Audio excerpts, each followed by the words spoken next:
हर हर महादेव। आज हम आप सभी के लिए लेकर आए हैं सावन माह से जुड़ी एक विशेष भावुक और भक्ति रस से ओतप्रोत महादेव की कथा। सावन का रहस्य। ये कथा भगवान शिव के उस वरदान की याद दिलाती है जो श्रावण मास को सबसे पवित्र बना देता है।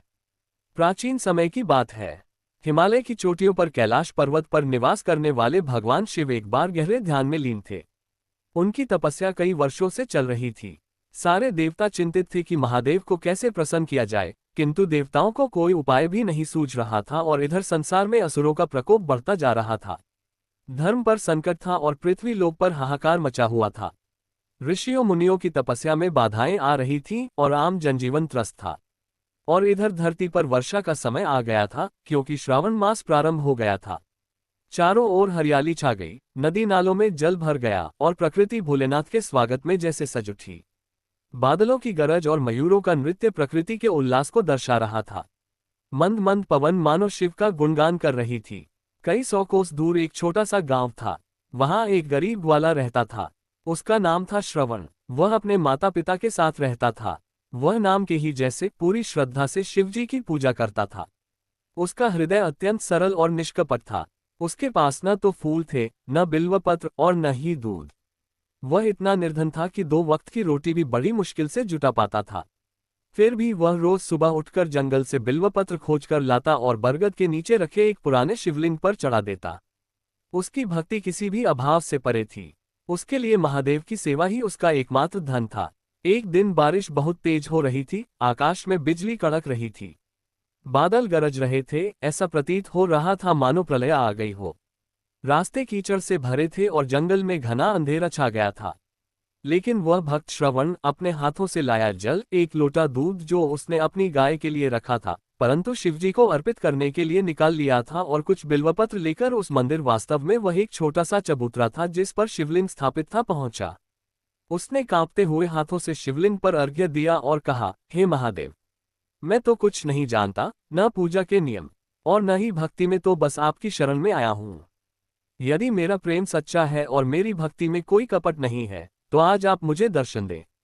वह बरगद के पेड़ के नीचे पुरानी शिवलिंग के पास बैठकर ओम नमः शिवाय का जाप करता रहा। बारिश की बूंदें उसके दुबले पतले शरीर पर गिर रही थीं और वह और बारिश में भीगता रहा। उसका शरीर भी ठंड से कांप रहा था, परंतु उसके मुख पर संतोष और आंखों में महादेव के प्रति अटूट विश्वास झलक रहा था। समय बीतता गया, रात गहरी होती गई, पर श्रवण अविचल अपनी जगह पर बैठा रहा। उसकी भक्ति की अग्नि ने ठंड को भी परास्त कर दिया था। उसकी यह सरल प्रार्थना, जिसमें हृदय का निश्चल प्रेम समाया था, सुनकर कैलाश पर गहरे ध्यान में लीन महादेव की आंखें खुल गईं। उनके तीसरे नेत्र से एक अद्भुत प्रकाशपुंज निकला और सीधे पृथ्वी लोक पर श्रवण के पास पहुंचा। वर्षा रुक गई, आकाश में घने बादल छट गए और एक तेज रोशनी के साथ शिवजी उस स्थान पर प्रकट हो गए। श्रवण ने जैसे ही अपने सामने नीलकंठ महादेव को देखा, उसकी आंखों से अश्रुधारा बह निकली। वह अपने घुटनों के बल बैठ गया और भाव विभोर होकर उनके चरणों में गिर पड़ा। शिवजी ने उसे उठाया और प्रेम से उसके सिर पर हाथ फेरा और बोले, हे वत्स श्रवण, तेरी निष्ठा, तेरा अटूट विश्वास और तेरी निस्वार्थ भक्ति ने मेरा हृदय पिघला दिया है। आज से यह मास जिसमें तूने मुझे अपनी सच्ची भक्ति से प्रसन्न किया है, श्रावण मास कहलाएगा। जो भी इसमें श्रद्धा से मेरा व्रत करेगा, पवित्र जल चढ़ाएगा, बिल्वपत्र अर्पण करेगा और सच्चे मन से मेरा स्मरण करेगा, मैं स्वयं उसकी रक्षा करूंगा, उसके सारे कष्ट दूर करूंगा और उसे मोक्ष प्रदान करूंगा। इतना कहकर भोलेनाथ अंतर्ध्यान हो गए। श्रवण खुशी से झूम उठा। उसकी आंखें चमक रही थीं और उसका हृदय कृतज्ञता से भर गया था। उस दिन से उसका जीवन धन्य हो गया। तभी से यह मास महादेव का परम प्रिय बन गया। कहते हैं कि जो भक्त सावन के सोमवार को शिवजी का व्रत करता है, उसे वैवाहिक सुख, संतान सुख और मोक्ष तीनों प्राप्त होते हैं। सावन का हर एक क्षण शिव कृपा से परिपूर्ण होता है। इस मास में शिव मंदिरों में भक्तों का तांता लगा रहता है। हर हर महादेव के जयघोष से वातावरण गुंजायमान रहता है।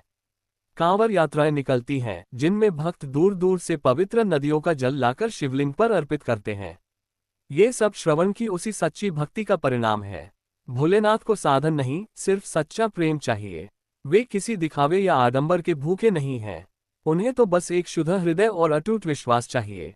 सावन केवल एक मौसम नहीं, यह आत्मा की गहराई से शिव को पुकारने का मास है। ये प्रेम, समर्पण और निस्वार्थ भक्ति का प्रतीक है। ये हमें सिखाता है कि सच्ची भक्ति ही सबसे बड़ा धन है और भगवान उसे ही स्वीकार करते हैं जो हृदय से अर्पित किया जाता है।